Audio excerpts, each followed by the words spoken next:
Hey everybody, this is herculespetix, founder, curator, docent, and gift shop employee of the herculespetix Academy of Comic Book Studies. Today we're going to be looking at Classics Illustrated number 4, even though it doesn't say on the cover. This is the 4th in the First Comics Classics Illustrated series, and it's Herman Melville's Moby Dick, adapted by Bill Sienkiewicz. This is around 91, 92. When we get to the indicia, I'll nail it down for sure.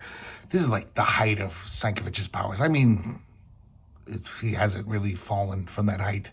He's still amazing, but he just doesn't do comics anymore, except when he inks crappy artists at DC for some reason. So this is a beautiful little book. It's kind of thin. These are like 48 pages. These first Comics Classics Illustrated series. They had a lot of great ones. I definitely want to do more of these. This is probably the apex of the Classics Illustrated. I mean, Bill Sienkiewicz, he's top dog.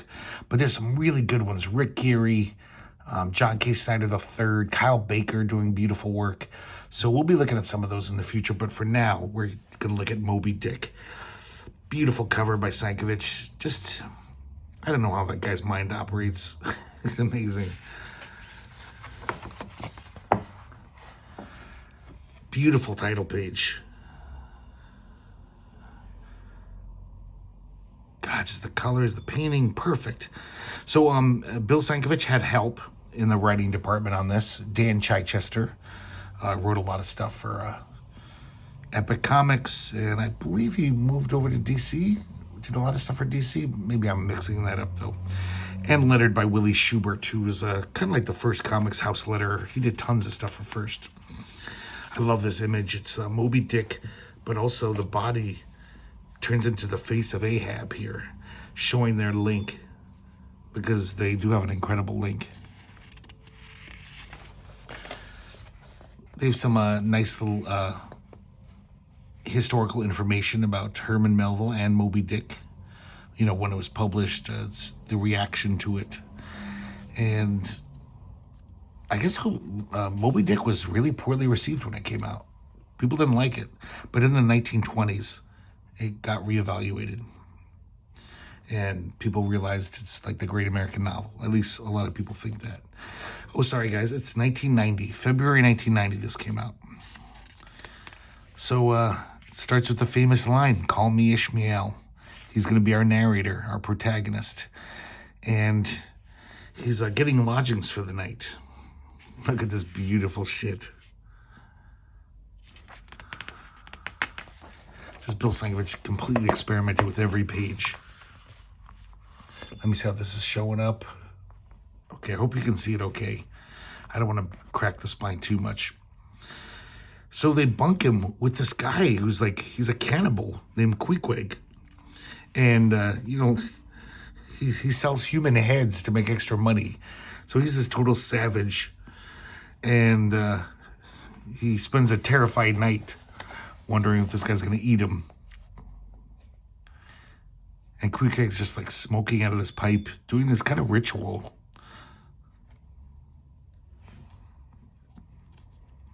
So the next day they embark onto the whaling ship that they're going to work on for the next 3 years.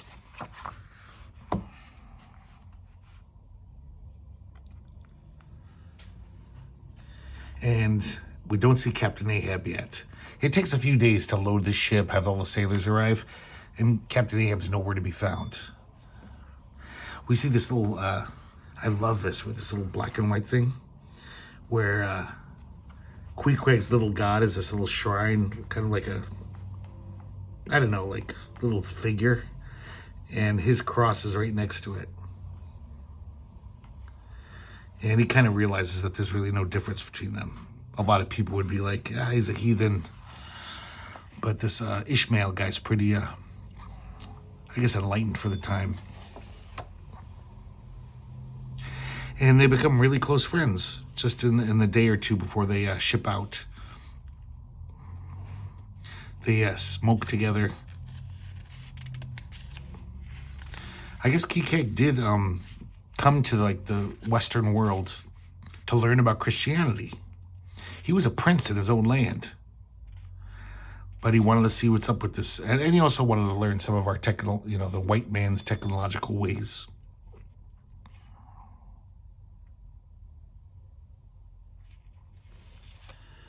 Oh man, every page is just fucking beautiful. It's just every panel of painting, as the Kiss comic once trumpeted, even though that was not really true.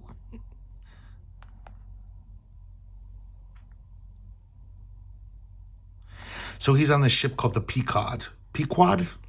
I'm probably pronouncing it wrong. And we finally, I guess Ahab finally shows up, but just stays in his cabin. Doesn't come out.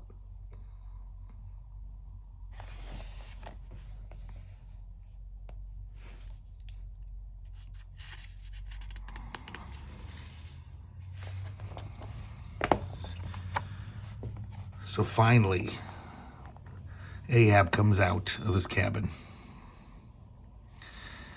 While they're waiting for him to come out, though, the sailors are talking about, whalemen talk.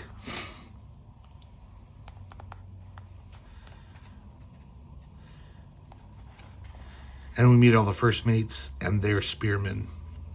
I guess maybe, I don't know why, but it seemed like the guys who threw the harpoons into the whales, it seems like they're all like Africans or Caribbeans or Indians. I don't know if they had a knack for it or something. Maybe it was such a dangerous job they didn't want, they didn't mind, letting these guys do it. So here we got Captain Ahab with his ivory leg made from whale bone. And years earlier, Moby Dick chopped off his leg. And ever since then, Ahab has got this hard-on for Moby Dick. His whole life is about vengeance. He doesn't even care about making a profit on the whaling runs anymore. He just wants to find Moby Dick and get revenge on him.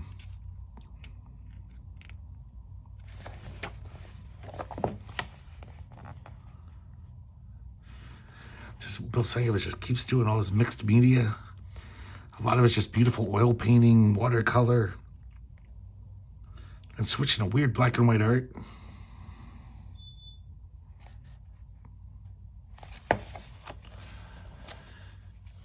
This thing I often see, there's just, not in quarter bins, because it had a high ticker price, but very cheap. I think they made a lot of these, because they try to sell them to bookstores. And I'm sure a lot of them were returned and then, went to the warehouses. But here's, Bill Sienkiewicz is even doing, putting this black and white art in a photocopier to distort it. That was a thing we used to do before computers. Kids used to get some cool effects out of that. And so Ishmael's learning more about Ahab. Just what a strange guy he is. So driven. Every night he looks over his charts and his maps. All he can think about is getting Moby Dick.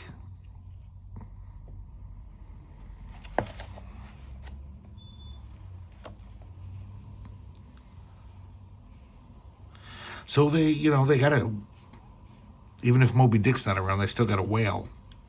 They gotta fill their hold with whale oil and blubber. So, we see a bunch of whaling expeditions. I've never read Moby Dick, but apparently a lot of critics will complain about it. That almost half of the chapters of this huge book are seriously just how to whale. I mean, they're almost like instructional manuals about whaling, the ins and outs, how to do it. And people who go to that book, pick it up to read the Great American Novel are usually kind of shocked. What? This is just a non-fictional account of whaling techniques. To make Ahab even more imposing, he constantly has these guys around him, his inner circle, and it's almost supernatural. People, they just look like wraiths. See them? I don't know if you can see them back here. They look almost like ghostly demons, and people are like, who the fuck are those guys? But that's just their imagination. These are real people, and we'll meet them soon. So basically, we don't know about the other guys, but the leader's name is Fedallah. He's a worshiper of Zoroaster. He's an aging Oriental. And he was Farsi, or Parsi, as they call it. You know, it shows the prejudices of the time, obviously. The Parsi are a race notorious for a certain diabolism of subtlety. Oh, sorry. I keep forgetting I got to center the pages. That's Fedallah. So just, you know, they're traveling along, whaling. But, of course, the whole time, all Ahab can think about is finding Moby Dick. Look at this crazy page.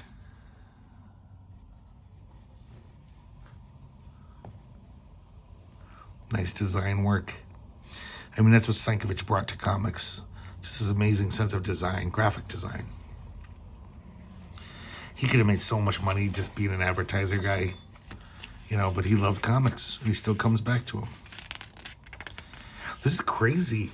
At one point, Ahab, there's 2 whales that they captured, and he just has them strapped to either side, balanced out. Supposedly, that makes the ship unsinkable.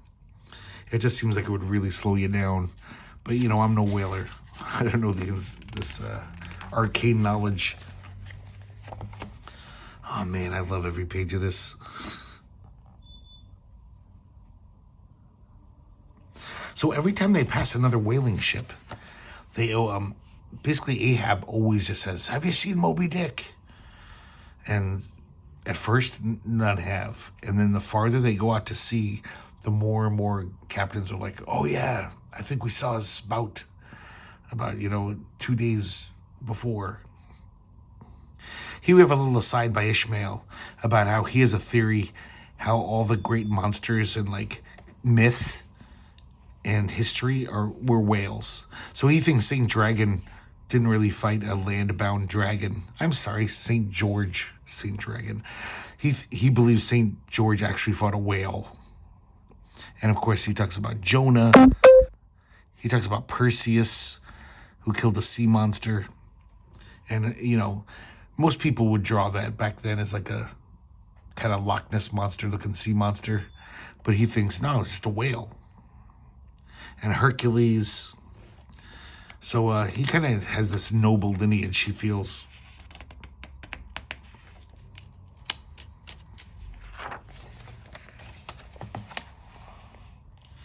Oh, man, the colors are so just beautiful. It's gorgeous.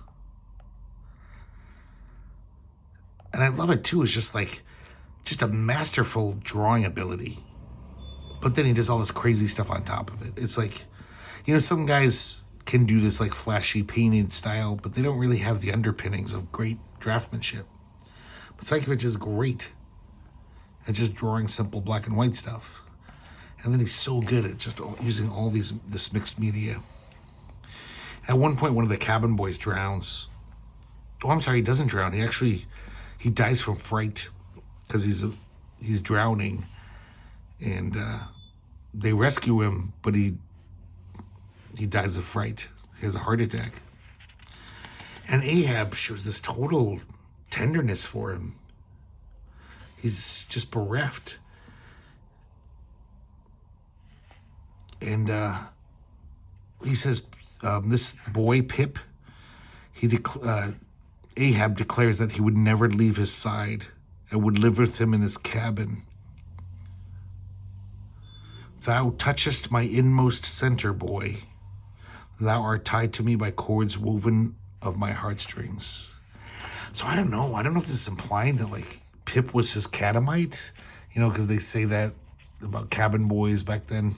There was no women on the ship, so they were basically just prey to the sexual urges of these sailors. Because it's not like Ahab ever shows any tenderness to anyone else. We learn a little bit more about whaling, about oil whales, and pinbacks, and how they prepare the blubber. Thankfully, they condense a lot of this, you know, non-fictional whaling business Bill Sienkiewicz rightfully just gives you a little taste of it. But it's just like, it's almost cartoony.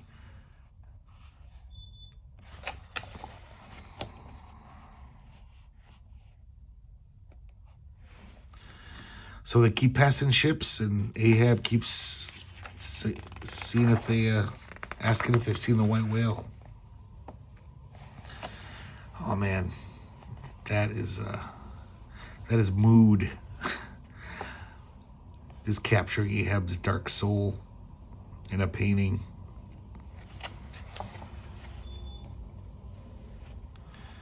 Almost abstract drawing of the whale oil kegs that are in the hold.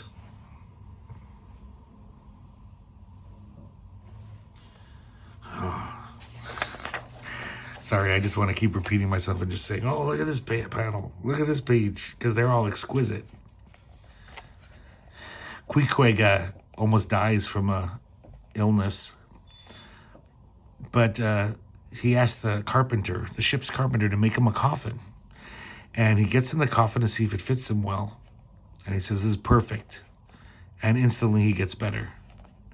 So Queequeg almost is like the spiritual character. Like he's almost a supernatural character. He's not really, but I think it's the imagination of Ishmael, the narrator, who sees him as such an exotic creature that he might have some connection to the other world.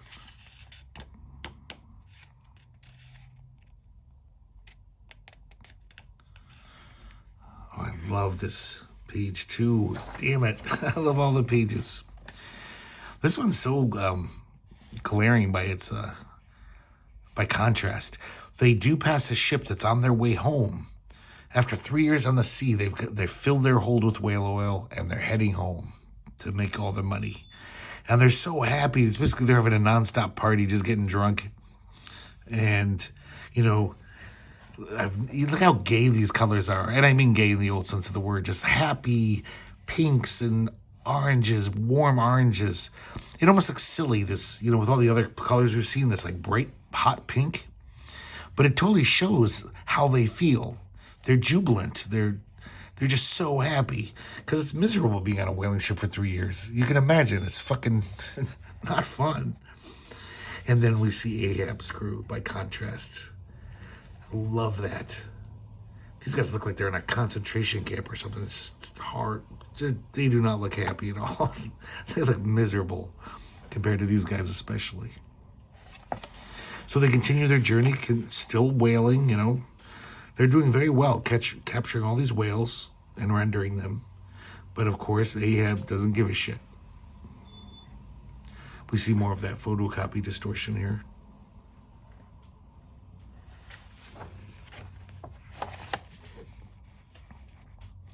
Look at this.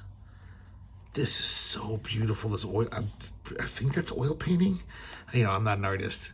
Maybe it's watercolor, I don't know. But whatever it is, it's fucking luscious. Just classically good painting. This looks like it'd be on a museum wall somewhere. It's gorgeous stuff. Ahab's slowly becoming more unhinged. He's really losing it.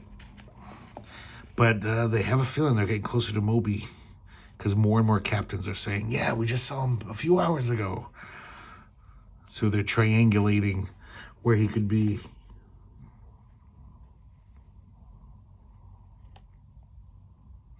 All the crewmen are worried as hell because they're like, man, Ahab's losing it. And he's in charge of us.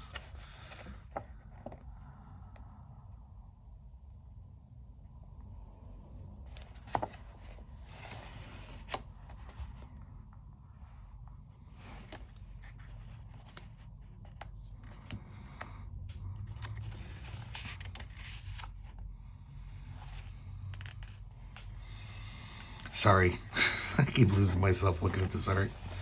I mean, I didn't want to give you every detail of the plot. I mean, I figure most people at least know the plot of Moby Dick, just because it's such a part of our culture.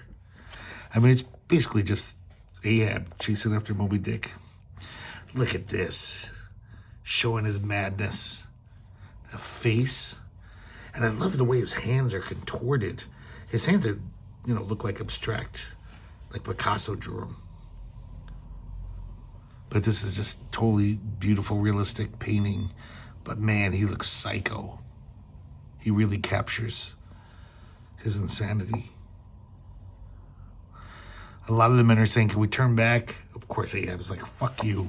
We're getting Moby Dick. And they finally see Moby Dick.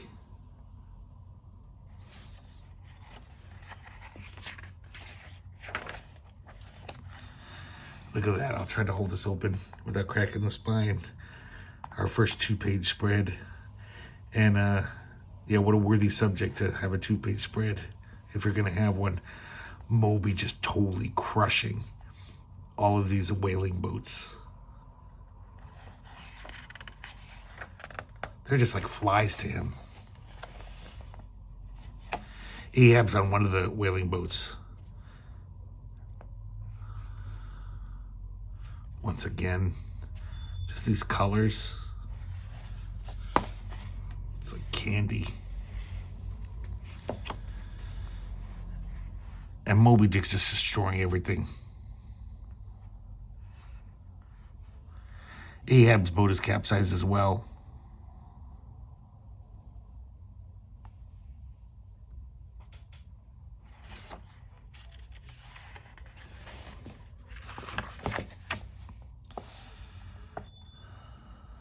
So this goes on for days.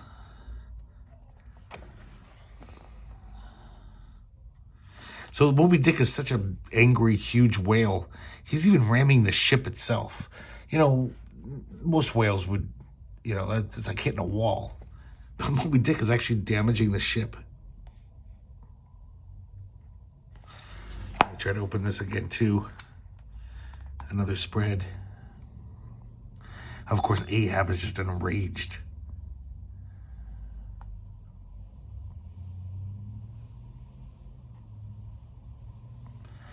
But as he's clearing a snare in the line, it loops around his head and snapped him off the boat. And the Pequod is smashed beyond repair, and it sinks out of sight.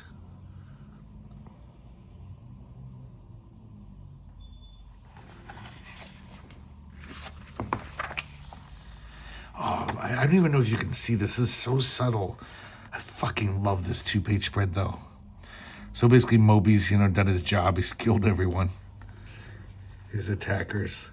And we just see the dark sea and Moby's tail. Moby's heading back down to the depths of the ocean. He's done his job, But it's like so faint. But I mean, this is what it would look like if you were underwater and it's totally dark down there. Oh, man. Talk about negative space. It's just all black ocean and then just his tail. God, Sienkiewicz makes such good choices. But our hero, Ishmael, he actually survived because he found Queequeg's coffin and used it as a flotation device. And he was picked up a few days later by a ship.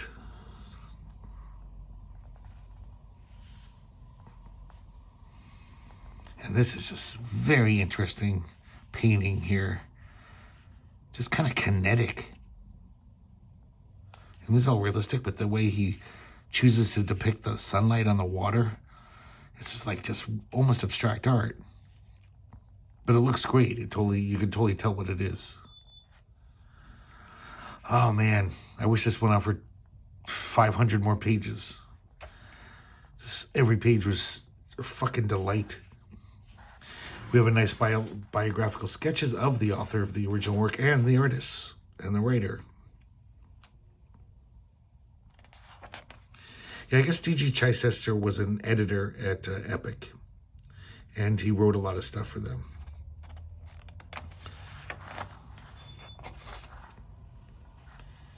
And here we see an ad for the next 2 Classics Illustrated's coming up. Give you a taste of some of the names who did work for these. Mike Plug did Tom Sawyer. I got that one. I should show that one to you guys. P. Craig Russell and Jay Geldof on Fall of the House of Usher. Matt Wagner on Alexandre Dumas's The Three Musketeers. Pretty sure that one never came out. I'm almost positive it didn't. But Rick Gary Gann Wilson. They had some really good stuff coming out from Classics Illustrated. I wish they went on longer. There was quite a few. They probably put out like 30. I wouldn't be surprised if it was 30 or 40, but then first went under, and they couldn't keep these going. But they were made really good choices for writers and artists to adapt these stories, really unconventional ones, and but usually pretty dead on and interesting. So there you have it. Classics Illustrated, number 4, even though it won't say anywhere on the spine or cover.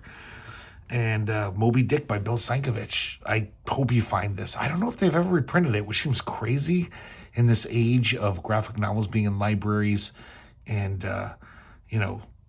literary graphic novels being such a big thing in bookstores. I hope somebody has the smarts to reprint this. Maybe it's tied up in legal limbo. I don't know. But I don't think these are that hard to find. It seemed like I'd always see these pretty cheap, like for $1 or something. And it's so worth being in your collection, or your academy, if you will. So, recommended highly. Classics Illustrated, Moby Dick by Bill Sienkiewicz. Sorry I'm repeating myself. And I hope you enjoyed it as much as I did. And I hope to see you next time here at the Herculespetix Academy of Comic Book Studies.